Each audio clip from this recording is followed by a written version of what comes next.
রাজধানীর ডেমরা এলাকায় ডক্টর মাহবুবুর রহমান মোল্লা কলেজে সংঘর্ষের ঘটনার বিষয়ে তথ্য উপদেষ্টা নাহিদ ইসলাম বলেছেন, পুলিশ শিক্ষার্থীদের বাধা দেওয়ার চেষ্টা করেছে কিন্তু সংঘর্ষে জড়ায়নি।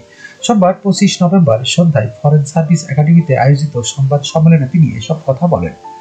তথ্য উপদেষ্টা বলেন, পুলিশের দুর্বলতা ছিল বলে ঘটনাটি সংঘর্ষের দিকে গেছে, এটা স্বীকার করছি, কিন্তু এটাও মানতে হবে যে পুলিশ একটি পুনর্গঠন প্রক্রিয়ার মধ্যে রয়েছে। তিনি বলেন, পুলিশ একটি পুনর্গঠন প্রক্রিয়ায় আছে। সেই জায়গায় যখন এত শিক্ষার্থী নেমে এসেছে, পুলিশ শিক্ষার্থীদের মুখোমুখি হলে পরিস্থিতি আরো খারাপের দিকে যেতে পারত। পুলিশ শিক্ষার্থীদের বাধা দেওয়ার চেষ্টা করেছে কিন্তু সংঘর্ষে জড়ায়নি। পরে পুলিশ এবং সেনাবাহিনী গিয়ে পরিস্থিতি নিয়ন্ত্রণ করেছে। তিনি আরো বলেন, পুলিশকে আরো সক্রিয় করতেই রদবদল করছি। কারো ব্যর্থতা থাকলে তাদেরও আমরা পরিবর্তন করব। প্রথম আলোর ঘটনা প্রসঙ্গে নাহিদ ইসলাম বলেন, প্রথম আলো নিয়ে একটি উত্তেজনা দেখতে পাচ্ছি কয়েকদিন ধরে। রোববারও এরকম উত্তেজনা তৈরি হয়েছিল অফিসের সামনে। আজকে রাজশাহীতে তাদের অফিস ভাঙচুর করেছে এবং চট্টগ্রাম ও ব্রাহ্মণবাড়িয়া সহ বিভিন্ন জায়গায় বিক্ষোভ হয়েছে। আমাদের বক্তব্যটি হচ্ছে, কোনো গণমাধ্যম বা পত্রিকার বিরুদ্ধে যদি জনগণের কোনো অংশের অভিযোগ থাকে, ক্ষোভ থাকে, সেটি প্রকাশ করতে পারে, তবে সেটি অবশ্যই শান্তিপূর্ণভাবে হতে হবে। তিনি বলেন, কোনো পত্রিকা অফিসে ভাঙচুর করা, পত্রিকা বন্ধের জন্য চাপ প্রয়োগ করা, সেটা আমরা সমর্থন করি না। এ ধরনের ঘটনা পরে ঘটলে সহ্য করা হবে না।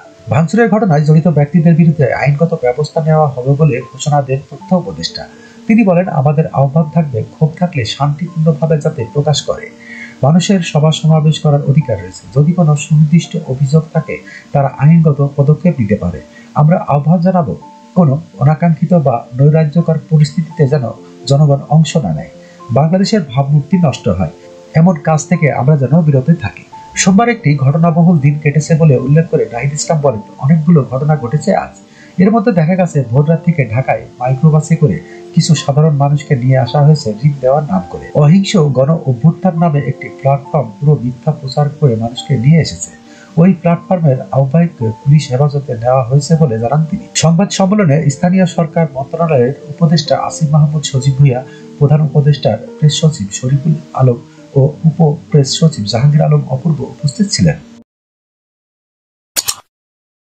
যখনকার খবর তখনই দেখতে চোখ রাখুন সুন 24 টিভিতে। চ্যানেলটি সাবস্ক্রাইব করুন।